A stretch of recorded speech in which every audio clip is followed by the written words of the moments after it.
Nuzzling up to a horse may not sound like an exercise that can mend the psychological and physical wounds of war, but Josh Goldberg says mastering the calm and collected demeanor that's needed to approach the animal is a skill that veterans work on during their stay at Boulder Crest Retreat. Courtesy Boulder Crest Retreat, Washington. For the last 5 years, Ken Falca has helped thousands of combat veterans overcome the stress, anxiety and trauma of war at his 37-acre Bloomont, Virginia retreat, Boulder Crest. Now, he wants to help others find the same peace, namely the 43.8 million Americans who struggle with mental health issues each year. Falca and his team of therapists and wellness experts, many of whom are veterans themselves, don't treat their guests with traditional PTSD methods and medication. At Boulder Crest, it's all about an alternative approach called post-traumatic growth (PTG). Simply put, PTG is learning how to find strength in trauma and then growing from that experience. Think of the common saying, "What doesn't kill you makes you stronger." At Boulder Crest Retreat, they're tapping into that philosophy. Everybody defines trauma differently, and really what we hope that comes out of it is that people identify and can self-identify that they're struggling and that struggling is okay, and that the after effects of struggling can be very powerful, said Falca, a retired Navy veteran. What really happens in this science of post-traumatic growth is that we are trying to look at what you can do on the backside of trauma to come out thriving, rather than what the mental health community really does, which is get you to a place of surviving. Boulder Crest Retreat's PTG-based program, PATHH, is currently undergoing an 18-month evaluation, and data collected thus far proves promising.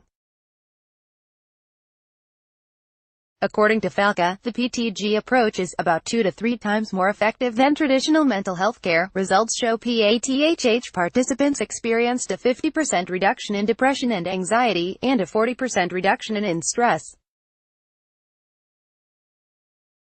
The data also points to a 75% improvement in the participants' level of psychological, spiritual and relationship growth. What we're doing with veterans seems to be working very well, said Falca, who added that the same can be true for civilians. Falca's new book, Struggle Well, which he co-wrote with Boulder Crest's executive director Josh Goldberg, shares steps and strategies for applying PTG to any type of stress or trauma, not just those that result from combat. I just ask everybody not to be too turned off by the cover, because it looks military, but it's really written for everyone, said Falca, who added that when dealing with mental health, we've really got to take a different approach. So what, exactly, is PTG? It's defined and measured by 5 domains, according to experts, including deeper, more meaningful relationships, personal strength, spiritual and existential change, a sense of appreciation for life, and the ability to recognize new possibilities. Throughout Struggle Well, Falca and Goldberg share personal stories and map out strategies to help readers achieve PTG. A critical part in all of it is building a network of healthy, supportive relationships and pruning out the connections that are toxic. Falca said if you're struggling, you want to surround yourself with people that aren't quick to give advice, aren't telling you how to live your life, but can sit there and listen to you, because sometimes that's all we need is to get off our chest. He added, as humans, we thrive on relationships, we are committed to quality relationships, and when you have toxic ones in your network, it's brutal. Self-regulation is another key point to staying on the path to overall wellness.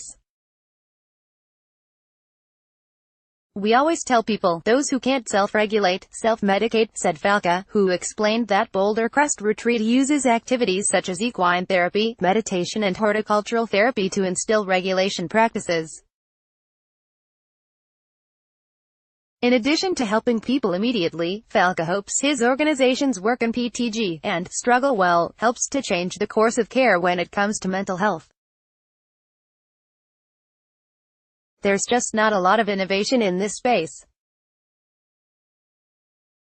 I don't understand it, I'm trying to understand it better, but really I think the start, and one of the easy points, is for people to understand the science of growth.